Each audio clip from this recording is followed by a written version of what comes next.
Autumn can be a surprisingly beautiful time for native bees. At the moment, there is heaps of bees in my garden, and it's a really great time to get out and about and have a look and see what different species you might find.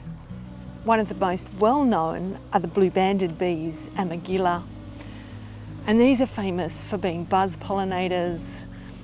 And quite often I hear them before I see them because the sound of them is very loud and they have a very distinctive buzz.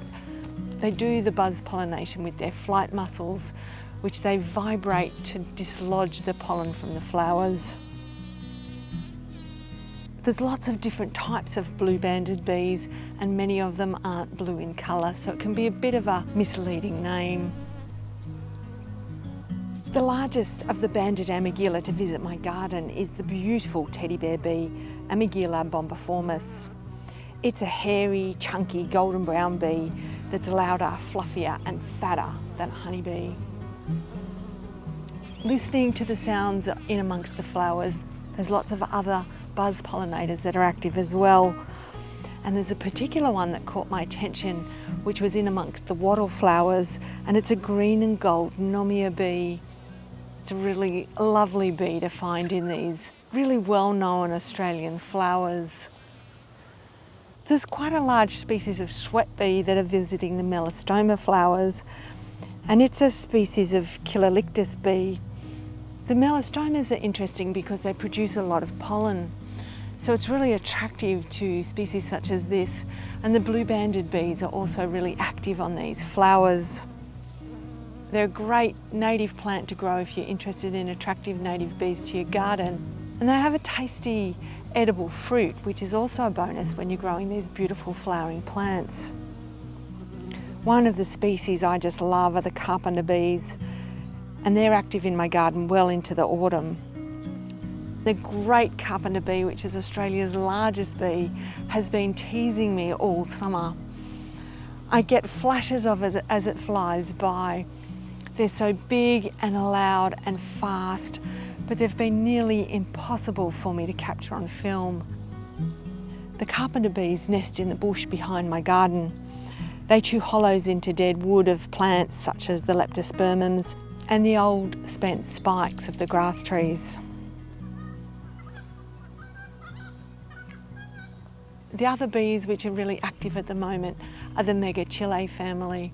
These are the resin bees and leafcutter bees. They're still provisioning their nests in the insect hotel, so it's worth keeping an eye out for them as they're carrying balls of sticky resin and different plant material to build those nests. But they're also foraging on plants such as the Westringia and a species called Eutricharaea, which is foraging on the beautiful flowers of the Melaleuca. They rub their abdomens on the flowers to gather the pollen. In autumn, as the Banksias start to flower, I notice another two of my favourite species of bees. And these are beautiful blue species of masked bees, in particular the Banksia Bee, which is amongst Australia's largest masked bee, and a stunning, elegant species of bee, which is the Queensland beautiful masked bee. And this is an absolutely gorgeous bee that I love finding. And I know that when the Banksias come out in the autumn, that these are two species that I can go out into my backyard and look for. The social stingless bee, Tetragonula, remains active throughout the autumn. And they're pretty much busy in my garden for most of the year. Anytime the weather is warm, I will find these little bees on the flowers.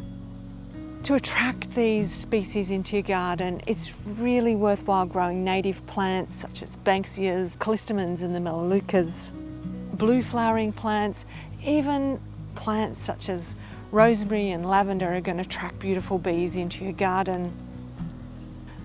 Many of these bees, such as the blue-banded bee, nest in the soil, and that's one good reason not to use herbicides in your garden. It's always better to use a layer of mulch and leave a little bit of bare soil, especially for the bees. As the weather cools down, so does the bee activity. and they've become fewer and far between and much harder to find. So while the sun is shining, get outside and see what different bees you can find in your garden. My name's Catherine Kermode. If you've enjoyed this video, please hit subscribe and stay tuned for the next adventure from my wild backyard.